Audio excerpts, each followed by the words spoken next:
그리고 여러분들을 지키심을 믿습니다. 그리고 여러분들과 늘 함께 하심을 믿습니다. 오늘 예배 가운데 말씀을 듣는 가운데 다시 한번 하나님께서 여러분들의 마음을 만져주시고 치료해 주시고 또 새 힘을 주시기를 주님의 이름으로 축원드립니다. 최근에 어느 선교사님이 쓰신 칼럼을 보았는데요, 통계적으로 유럽의 많은 나라에서 가장 많이 읽혀지고 또 가장 많이 팔리는 책이 뭐냐? 역시 주식에 투자를 해가지고 돈을 버는 방법에 관한 것, 그리고 또 부자가 되는 방법에 관한 것, 그리고 또 자기 자신을 관리하는 것, 뭐 이런 책들이 항상 제일 많이 팔렸다고 하는데, 이게 뭐 우리가 다 공감하는 내용이 아닙니까? 우리가 주식을 통해서 돈을 벌고 또 부자가 되고 또 내 자신을 어떻게 하면 잘 관리해서 행복해지는가. 그런데 그 다음에 가장 많이 팔리는 책이 뭐냐 보니까 영성, 영혼에 대한 궁금증, 이 책이 가장 많이 팔리는 책인데, 여러분 21세기에 들어오면서 이 사람들의 영성, 또 영혼, 사후의 세계, 이거에 대한 관심이 굉장히 높아지고 있다는 거예요. 그런데 제가 제 마음을 아프게 했던 게 뭐냐 하면, 그 영성에 관한 책 중에서 기독교에 관한 서적보다는 불교에 관한 서적이 훨씬 더 많이 팔리고 있다는 거예요. 이 목사로서 얼마나 마음이 아프겠습니까, 여러분? 그런데 왜 이런 일이 일어났는가? 이런저런 분석이 있는데, 그 중에서도 피터 생게라는 분이 분석하기를, 불교에 관한 책이 많이 팔리는 것은 불교에 관한 책은 삶의 방식으로 나타나는 반면에 기독교에 관한 책은 신념에 관한 것으로 나타난다는 거예요. 여러분 아시겠어요? 왜 불교에 대한 책이 많이 팔리고 기독교에 대한 책은 적게 팔리는지? 불교에 관한 책은 모든 책이 삶의 방식으로 나타나는 반면에 기독교에 관한 책은 신념책으로 나타난다는 거예요. 저는요 그 글을 읽으면서, 만약에 사람들의 눈에 비치는 그 기독교가 삶의 방식이 아니라 어떤 심령의 체계라면, 이거는 기독교가 굉장히 지금 변질이 되어 있고 굉장히 심각한 문제라는 것을 저는 깨닫게 된 거예요. 여러분 한번 생각해 보세요. 기독교의 출발이 어떻게 시작이 되는지, 이 교회의 태동, 교회의 탄생, 교회의 출발이 어떻게 시작이 됐는지 여러분 한번 보시라는 거예요. 여러분, 교회의 시작이 성경에 보면 사도행전 2장 마지막 부분에 교회의 탄생, 교회의 출발, 교회의 시작이 언급되고 있지 않습니까? 여러분 그 말씀을 보면요, 교회의 시작이 신념체계인가, 교회의 시작이 삶의 방식인가 정확하게 보여주고 있는 거예요. 사도행전 2장 44절 말씀을 보십시오. 같이 한번 읽어봅니다. 시작. 믿는 사람들이 다 함께 있어 모든 물건을 서로 통용하고 또 재산과 소유를 팔아 각 사람의 필요를 따라 나누어 주며, 그 다음에 46절, 날마다 마음을 같이하여 성전에 모이기를 힘쓰고 집에서 떡을 떼며 기쁨과 순전한 마음으로 음식을 먹고, 마지막 47절, 하나님을 찬미하며 또 온 백성에게 친송을 받으니 주께서 구원받는 사람을 날마다 더하게 하시니라. 자, 여러분 보세요. 이게 신념 체계입니까? 아니면 삶의 방식입니까? 여러분, 우리 교회 연구표 함께 울고 함께 웃고 함께 행복해지는 교회, 이게 여러분 신념 체계예요? 아니면 삶의 방식이에요? 이뿐만이 아닙니다, 여러분. 사도행전 4장 말씀을 보세요. 4장 말씀에 보면요, 4장 23절 말씀도 마찬가지가 아닙니까? 4장 32절 말씀 시작. 믿는 무리가 한 마음과 한 뜻이 되어 모든 물건을 서로 통용하고 자기의 재물을 조금이라도 자기의 것이라 하는 이가 하나도 없더라. 33절, 사도들이 큰 권능으로 주 예수의 부활을 증언하니 무리가 큰 은혜를 받아. 34절, 그 중에 가난한 사람이 없으니 이는 밭과 집 있는 자는 팔아 그의 판 것의 값을 가져다가 35절 사도들의 발 앞에 두매 그들이 각 사람의 필요를 따라 나눠줌이라. 여러분 보세요. 이게 신념체계입니까? 아니면 이게 삶의 방식입니까?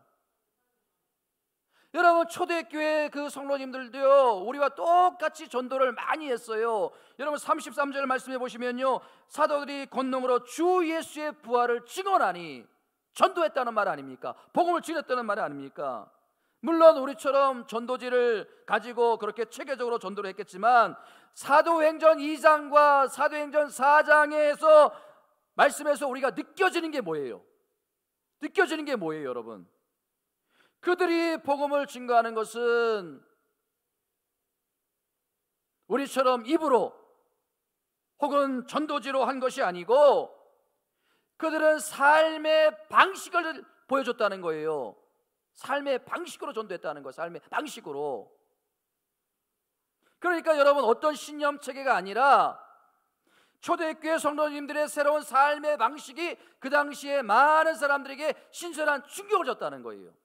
이게 바로 복음의 능력으로 나타나고 복음의 역사로 나타나가지고 마지막 절에 보니까 2장 47절에 보니까 날마다 구원받는 사람들이 더해지더라.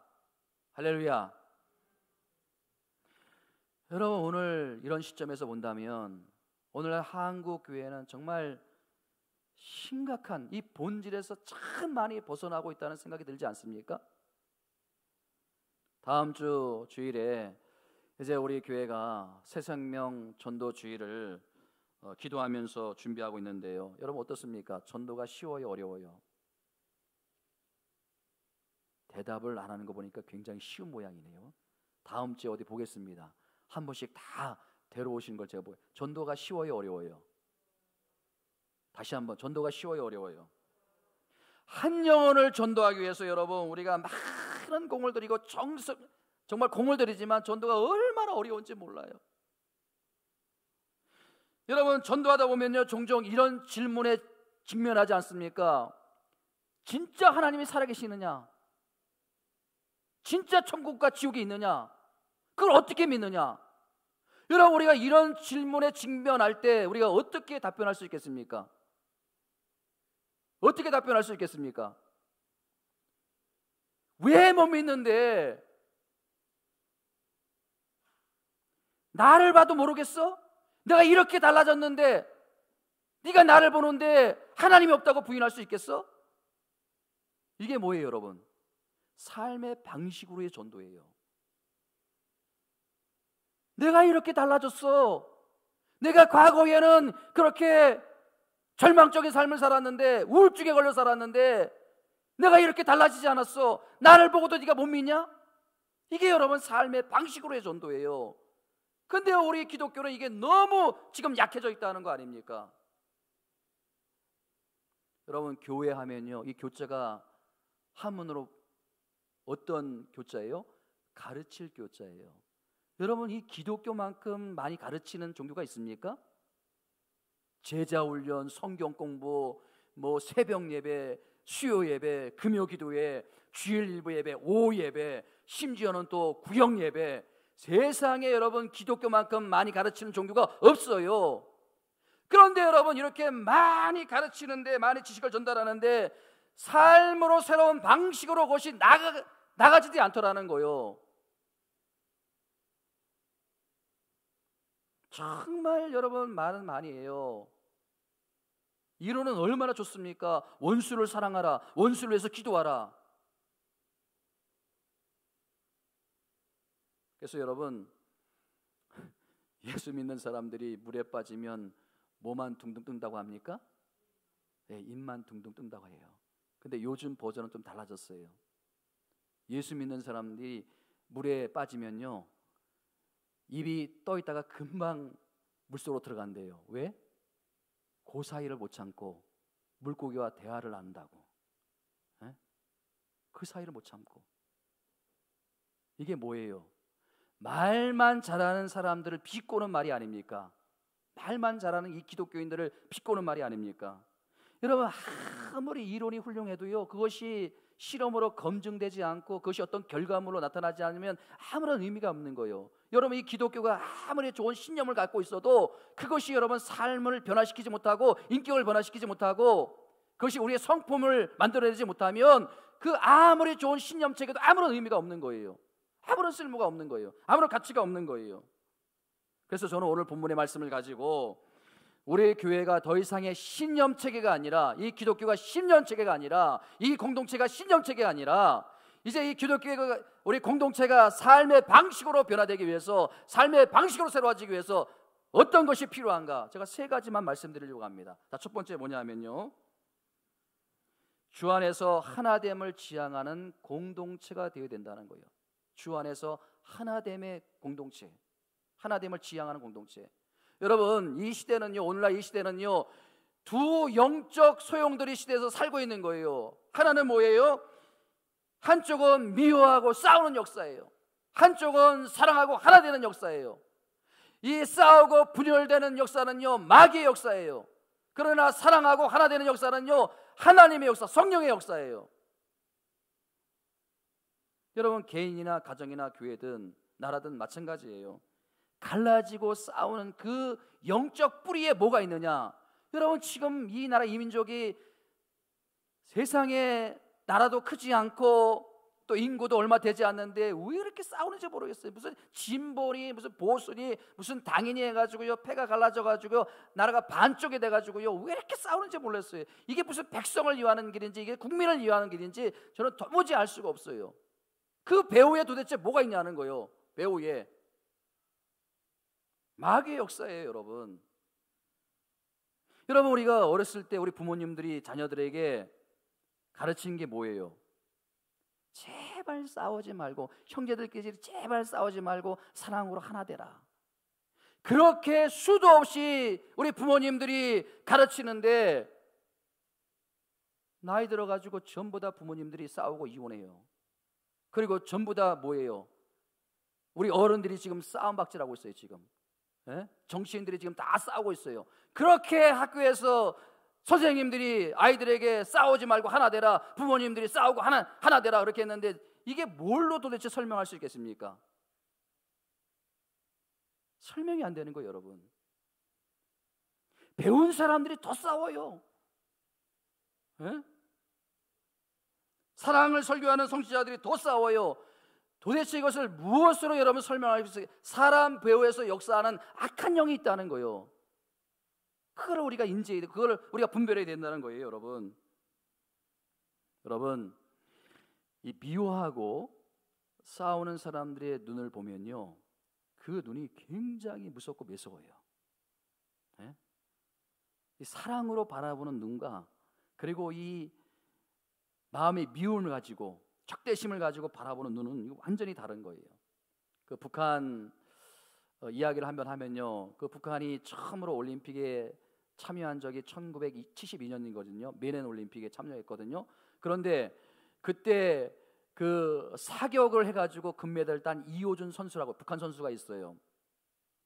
전 세계가 놀랐어요. 세계 신기록으로 총을 쏴가지고 금메달을 땄거든요. 그러니까 전 세계가 놀라가지고 기자들이 가서 질문했어요. 뭐라고 질문했냐면, 어떻게 그렇게 사격을 잘할 수 있느냐, 총을 잘 쏠 수 있느냐. 그랬더니 그 이우준 선수가 이렇게 대답을 해요. 수령님의 교시대로 적의 가슴을 쏘는 마음가짐으로 경기에 임했을 뿐입니다. 전 세계가 놀란 거예요. 여러분, 이게 스포츠 정신입니까? 올림픽 정신입니까, 여러분? 수령님의 교시대로 적의 가슴에 총을 쏘는 마음을 가짐으로 사격을 임했더니 신기록이 나왔다. 이게 여러분 전 세계적으로 논란이 일어나가지고요, 결국은 이 이호준 선수가 나중에 사과를 했어요. 그게 아니었다. 여러분, 매사에 우리가 이 시대를 바라볼 때, 우리 가정을 바라볼 때, 그리고 우리 교회를 바라볼 때 영적 분별력을 가져야 되는 거예요. 영적 분별력. 도대체 싸우게 하는 그 뒤에 뿌리가 뭔가.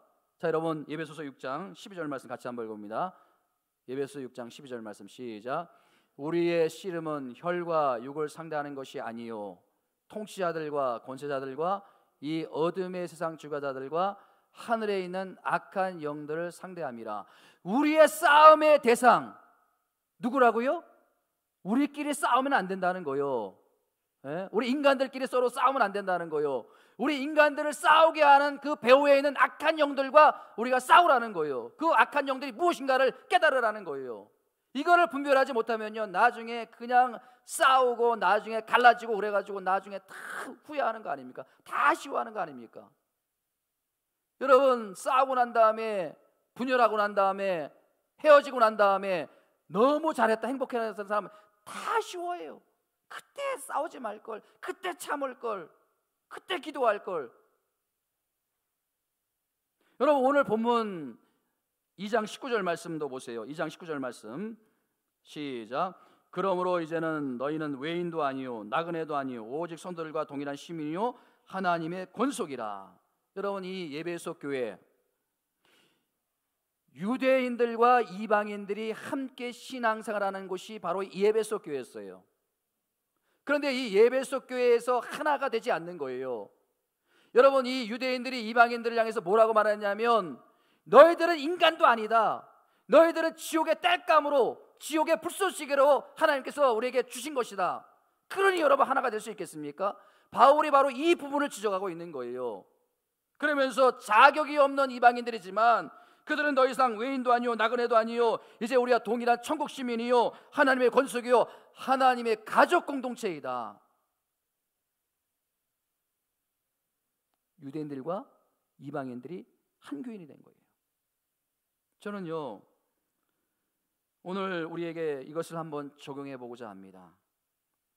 우리 교회가 정말 이방인도 없고 객도 없고 나그네도 없고 모든 공동체가 함께 특권을 누리는 그런 교회 공동체인가?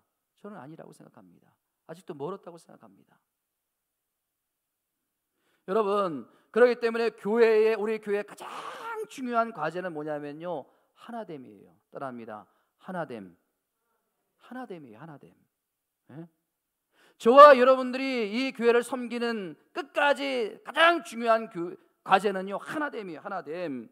그럼 우리가 어떻게 하나 될 수 있습니까? 도대체 무엇으로 하나 될 수 있습니까? 19절에 그 답이 나오는 거예요. 19절. 자, 19절을 다시 한번 띄워주세요. 19절. 2장 19절. 여러분, 제일 앞에 나오는 단어가 뭐예요?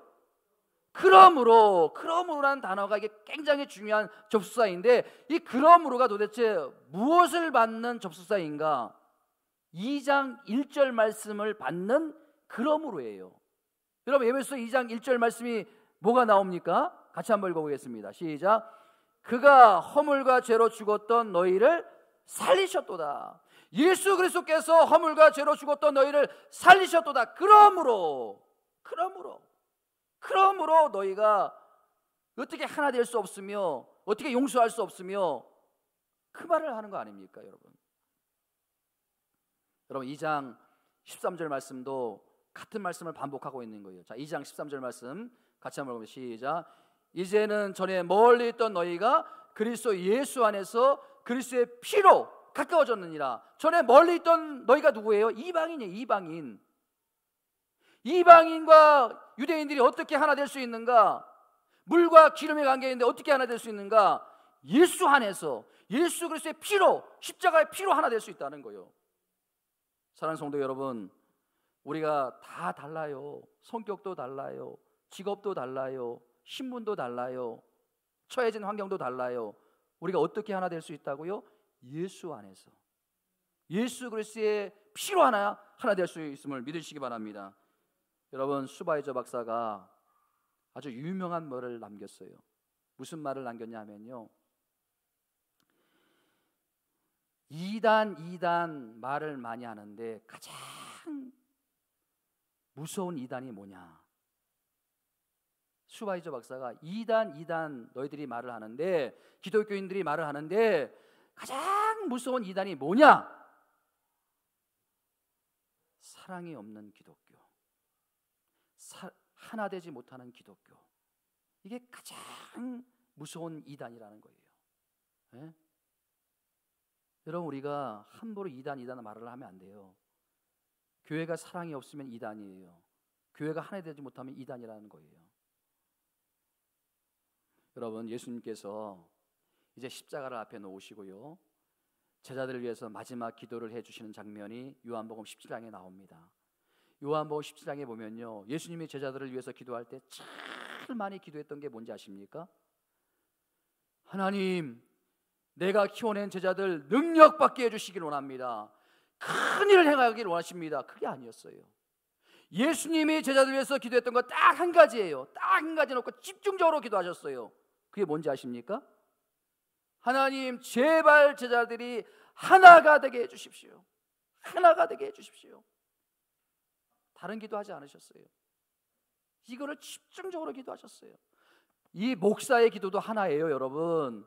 우리 모든 성도님들이 하나가 되게 해달라고. 아멘. 하나가 되게 해달라고. 우리 낙원제 8교회가 다 달라요. 그렇지만 우리가 예수님 안에서 예수 그리스도의 피로 하나가 되는 역사가 일어나기를 주님의 이름으로 축원드립니다. 두 번째로 뭐냐면요, 우리가 추구할 공동체는 예수님 중심의 공동체예요. 예수님 중심. 자, 여러분 보세요. 20절 말씀 같이 한번 읽어봅니다. 20절 말씀 시작. 너희는 사도들과 선지자들의 터 위에 세우심을 입은 자라. 그리스도 예수께서 친히 뭐가 됐다고요? 모퉁이 돌이 되셨느니라. 모퉁이 돌이. 여러분, 이 모퉁이 돌이라는 걸 여러분들이 잘 이해를 하셔야 되는데, 이 모퉁이 돌이 뭐냐면 그 당시에 건축을 할 때 바닥과 기둥 중심을 받쳐주는 거, 그 다음에 외관과 벽을 지탱해 주는 거, 이게 모퉁이. 그러니까 모든 화중을 다 떠받고 있는 게 뭐라는 거예요? 모퉁이 돌이라는 거예요. 모퉁이 돌. 모든 화중을 다 떠받고 있는 게 모퉁이 돌이라는 거예요. 여러분, 이게 무엇을 의미하는지 아십니까? 이 교회라는 공동체는요, 무슨 교리나 무슨 신념이나 무슨 어떤 목사님이 설교를 잘해가지고 열심을 해가지고 이 교회가 지탱되는 것이 아니고, 이 공동체가 지탱되는 것이 아니고, 이 모든 화중을 한 몸으로 떠받고 있는 예수 그리스도를 통해서 이 교회가 지탱이 되는 거예요. 아멘. 이 교회가 세워지는 거예요. 저는 우리 8교회가요, 그런 교회가 되기를 소망하는 거예요. 어떤 저의 설교 스킬을 통해서, 어떤 저의 열심을 통해서, 그리고 어떤 성도님들의 열심을 통해서 이 교회가 세워지는 것이 아니라, 모든 화중을 다 떠받고 계시는 주님, 예수님, 수고하고 무거운 자들아 다 내게로 오라, 내가 너희를 쉬게 하리라. 그 예수 그리스도의 그 기초로 해가지고 이 교회가 세워져야 이 교회가 건강한 교회가 될 줄 믿습니다. 여러분, 저는요, 이 모퉁이 돌에 대해서 연구하면서 큰 은혜를 받는 거예요. 여러분, 한번 생각해 보세요. 모든 하중을 다 받고 있는 이 모퉁이 돌이라고 하면, 이 돌이 평범한 돌이겠습니까, 여러분? 평범한 돌이면 이 하중을 또 받을 수 있겠습니까? 어떤 돌보다 강도가 높은 돌이 돼요. 깨지지 않는 돌이 되는 거예요. 그러니까 여러분, 이 모퉁이 돌 대신 예수 그리스도 우리가 함부로 재단할 수 없는 거예요. 우리가 함부로 우리가 예수님을 대할 수 없는 거예요. 우리가 선택할 수 있는 건 딱 둘 중에 하나예요. 취하든지 버리든지, 둘 중에 하나인 거예요. 여러분들에게 예수님은 어떤 분이십니까? 여러분, 오늘 시간 제가 심각하게 여러분들에게 권면을 드립니다. 예수님 잘 믿으시기 바랍니다. 아멘. 예수님 잘 믿으시기 바랍니다. 여러분, 미국의 아이젠하워 대통령, 여러분 불안불안하게 예수님 믿으면 안 돼요. 불안불안하게 예수님 믿으면 안 돼요. 그 아이젠하워 대통령이 임종을 앞두고 이제 숨이 넘어가려고 해요. 그러니까 빌리그레함 목사님을 빨리 불러달라고. 천국에 대한 확신이 없다는 거예요. 자기 하나님 만날 자신이 없다는 거예요. 그 빌리그레함 목사님한테 다시 한번 기도해달라고. 여러분, 불안불안하게 예수 믿으면 우리가 다 그런 사람이 될 수 있는 거예요. 마지막 순간에, 언제 우리가 마지막 순간을 맞이할지 모르는 거. 여러분, 제가 질문을 드립니다. 여러분, 오늘 이 시간 죽는다면 천국에 갈 확신이 있습니까? 목사님, 저 확신이 없어요. 기도해 주세요. 아이젠하워 대통령처럼 저 하나님 만날 자신이 없어요. 저 천국 갈 자신이 없어요. 여러분, 우리는 둘 중에 하나예요. 예수님을 취하든지 예수님을 버리든지 중간은 없어요. 다시 한번 부탁을 드립니다. 예수님 잘 믿으시기 바랍니다. 여러분, 제가 평소에 존경했던 그 옥하는 목사님, 사랑의 교회, 인간적으로 보면요 얼마나 존경받고 사랑받는, 인정받는 목사님이었습니까?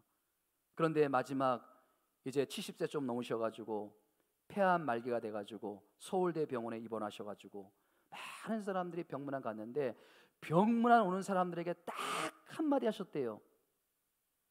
많은 말씀 안 하셨대요.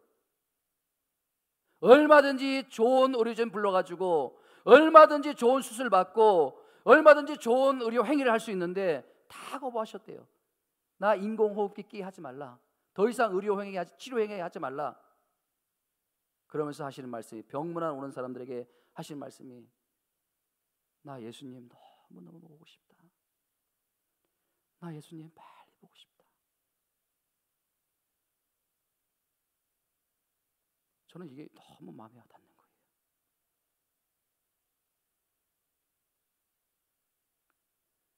여러분, 얼마든지 치료 행위 해가지고요 더 생명 연장할 수 있어요. 얼마든지 여러분 천년 만년 살고 싶다고 할 수 있어요. 더 이상 나 의료 행위 하지 말라. 나 예수님 빨리 보고 싶다. 나 예수님이 너무 보고 싶다. 마지막 순간까지 여러분 천국을 소망하며 사는 거, 이게 여러분 삶의 방식이 아닙니까? 신념체계가 아니에요. 삶의 방식이에요. 여러분, 바라기는 여러분 예수님 잘 믿으시기 바랍니다. 이왕 믿는 거 잘 설렁설렁 믿지 말고요, 신념체계로 믿지 말고요. 마지막 세 번째, 교회는요 완성을 향해 함께 성장해 가는 공동체라는 거예요. 함께 성장해 가는 공동체. 21절과 22절 말씀 같이 한번 읽어봅니다. 시작. 그의 안에서 건물을 받아 서로 연결하여 주 안에서 성전이 되어가고 너희도 성령 안에서 하나님이 거하실 처소가 되기 위하여 그리스도 예수 안에서 함께 지어져 가느니라. 여러분, 함께 지어져 간다는 건 무엇을 전제합니까? 아직 완성되지 않았다는 거예요. 미완성이라는 거예요. 그렇기 때문에 여러분, 이 지상교회의 미숙함에 대해서 여러분 실망하면 안 되는 거예요. 이 땅에 세워진 교회는 다 그런 교회예요. 완벽한 교회는 없어요. 다시 말씀드립니다. 나에게 꼭 맞는 교회는 없다는 거예요. 어떤 분들은요 보면요 그 교회에 정착하지 못하고요 이 교회 저 교회 막 또 돌아다녀요. 자기에게 맞는 교회를 찾는 거예요. 여러분, 자기에게 맞는 교회는 없어요.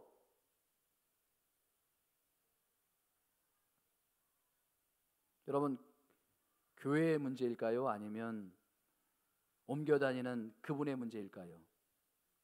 네? 교회도 문제가 있어요.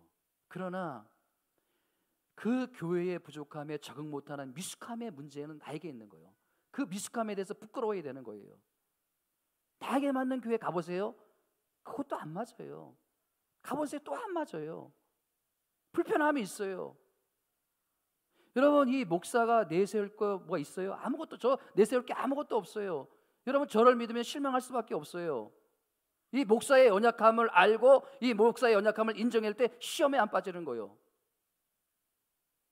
교회도 마찬가지가 아닙니까? 얼마나 믿음이 좋으면 장로로 세워주고, 얼마나 믿음이 좋으면 권사로 세워주고, 얼마나 믿음이 좋으면 안수집사로 세워주고, 그런데 그 다음이 없어요. 변화가 없어요. 인격의 변화가 없고 삶의 변화가 없어요. 성장이 없어요. 교회에서 집사로 임명해 줍니다. 그러면 평신도와는 좀 다르게 신앙생활을 해야 되는 거 아닙니까? 이게 뭐예요, 여러분? 병들었다는 거 아닙니까? 여러분, 21절의 말씀에 보면요 전체 건물이 함께 연결이 되어 거룩한 성전으로 자라야 되지만 22절에 보면 각 개인이 주 안에서 함께 성장해. 여러분, 이 교회가 성장해 가면요 이 교회 안에 있는 여러분들도 함께 성장을 해야 되는 거예요. 믿습니까, 여러분? 내가 성장하지 못하면요 도태되는 거예요. 도태되는 거예요. 시험에 드는 거예요. 사랑하는 성도 여러분, 이 교회는요 사랑을 실천하는 그 삶의 방식, 또 용서하고 또 덮어주고 기도하고 감싸주고 품어주고, 그래서 여러분, 기독교는요 신념체계가 아니라 삶의 방식을 나타내는 게 기독교라는 것을 믿으시기 바랍니다. 여러분, 제가 그 예능 프로그램 중에 그 SBS 예능 프로라고 꼬리에 꼬리를 무는 그날 이야기, 참 제가 그걸 좋아하는 프로인데요, 거기에 얻는 교훈이 굉장히 많아요. 그 지난주인가 지지난주인가 그 49회가 방송이 되었는데, 제가 그 사연을 보면서 가슴이 먹먹해지더라고요. 30년 전에 있었던 일이에요. 1993년 1월 23일 설날에 있었던 사건. 그 찬이라는 아이가 있는데 초등학교 2학년 9살이에요. 그런데 설날이니까 세배를 하고 세뱃돈을 받아가지고 평소에 그렇게 먹고 싶었던 그 맥도날드 햄버거를 먹고 싶어가지고 뛰쳐나간 거예요. 그런데 형하고 같이 나간 거예요. 근데 1시간 후에 연락이 왔어요. 찬이가 교통사고를 당했는데 강남 성모병원에 지금 중환자실에 있습니다. 그 부모가 그냥 쏜살같이 달려갔는데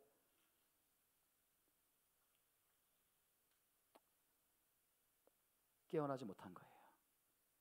가서 보니까요, 배 안에 장기가 다 파열된 거예요. 뺑소니 교통사고를 당한 거예요. 그 차가 치고요, 보니까요 밭길 가지고 그 어린 배를 막 진이겼어요. 왔다 갔다 하면서. 그리고 배를 타 넘어간 거예요. 그러니까 이 배 장기가 다 파열된 거예요.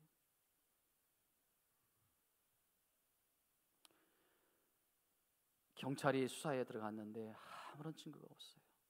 그런데 다행히도 목격자가 5명 있었어요. 목격자 5명이 차 번호를 다 기억하고 있었던 거예요. 그랜저 9617.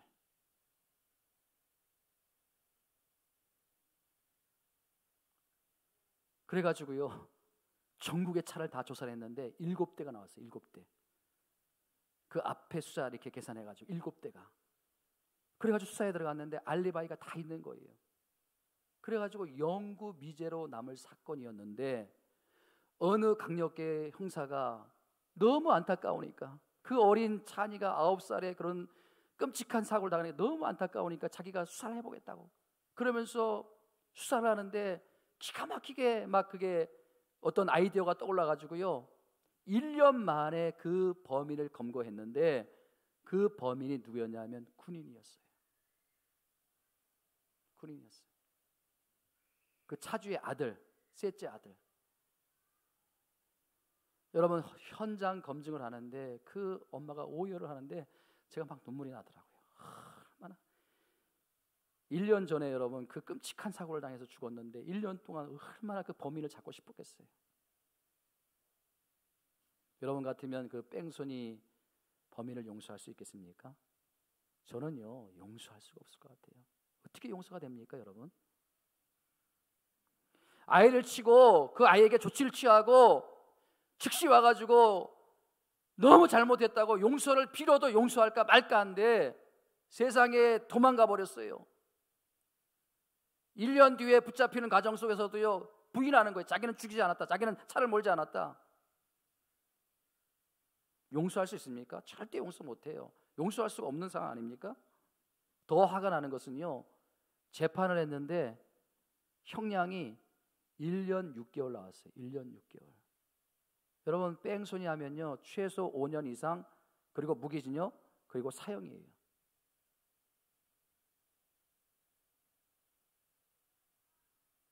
왜 그렇게 형량이 작게 나왔느냐? 세상에 그 찬이의 엄마 아빠가 재판부에 선처를 호소했어요. 선처를. 더 가혹한 처벌을 해달라고 부탁을 해도 시원찮을 판에 선처를 호소했어요. 여러분, 어떻게, 여러분 대단하지 않습니까? 저 같으면 못할 것 같아요. 그런데 여러분 어떻게 용서할 수 있었는가? 제가 보니까요 그 다음에 찬이 엄마가 그 찬이에게 쓴 편지가 소개가 되고 있는데, 거기서 제가 잡을 찾았어요. 여러분, 제가 읽어드릴게요. 하늘나라에 먼저 간 찬이에게 내 사랑 찬이에게 내 곁을 떠난 지도 30년이 되었지만 아직도 살아서 엄마하고 달래와 꼭 껴안아 줄 것 같구나. 처음에 아들을 보내고 한없는 고통 속에서 정신줄을 놓고 몇 년을 멍청하게 지나고 있다가 너희 형하고 살아야 했기에 지금까지 열심히 살았단다. 글을 쓰고 있으니 마치 찬이가 내 곁에 돌아오는 것 같구나. 여러분, 그 다음에 보세요. 그 다음에 이 부모님들이 어떤 믿음을 갖고 있었는지. 우리 찬이와 하늘에서 만나려고 하나님께 의지하며 열심히 기도드리고 있단다. 내 사랑 찬이도 하늘나라에서 행복하기를 매일매일 기도드릴게. 우리 다시 만날 그날까지 고통 없는 천국에서 지내길 바란다. 여러분, 그 어느 부모가 용서할 수 있겠습니까? 하나님을 믿기에 어떤 신념체계로 말로만 사랑 용서를 외친 것이 아니라, 신념체계가 아니라 삶의 방식으로 보여준 거예요. 삶의 태도로 보여준 거예요. 사랑하는 성도 여러분, 우리 하나님께서 저 하늘에 계시면서 말로만 여러분들에게 내가 너를 사랑한다, 사랑한다면 하나님 믿을 사람 없어요. 예수님 영접할 사람 없어요. 그 하나님께서 친히 여러분들을 사랑하심으로 이 땅에 오시고, 그리고 우리 인간이 되셔서 아무 죄가 없으신데 우리의 모든 죄를 다 담당하시고 십자가에 돌아가신 거, 이게 여러분 삶의 방식으로 보여준 거 아닙니까? 여러분, 이 땅에 사는 사람 중에 누가 여러분들을 이렇게 사랑해 줄 수 있어요? 여러분들 부모가 여러분들을 이렇게 사랑해 줍니까? 여러분들 대신에 죄를 위해서 감옥에 갈 수 있습니까? 여러분들의 죄를 위해서 그렇게 십자가에 돌아갈 수 있습니까? 하나님은요, 삶의 방식으로 보여주시고 하나님 믿는 여러분들에게 삶의 방식으로 살기를 원하시는 거예요. 여러분, 기독교는요 신념체계가 아니에요. 기독교는요 삶의 방식을 보여주는 종교예요. 여러분, 새생명 축제를 앞두고 이제 우리가 전도할 수 있는 가장 강력한 방법은요, 우리가 삶의 방식으로 나가는 거예요. 우리 사랑하는 성도님들, 삶의 방식을 가지고 이제 전도함으로 말미암아 여러분들 통해서 여러분들 믿지 않는 가족이나 믿지 않는 이웃이 예수 믿는 역사가 일어나기를 주님의 이름으로 축원드립니다. 우리 함께 찬양 드리고 함께 기도합니다.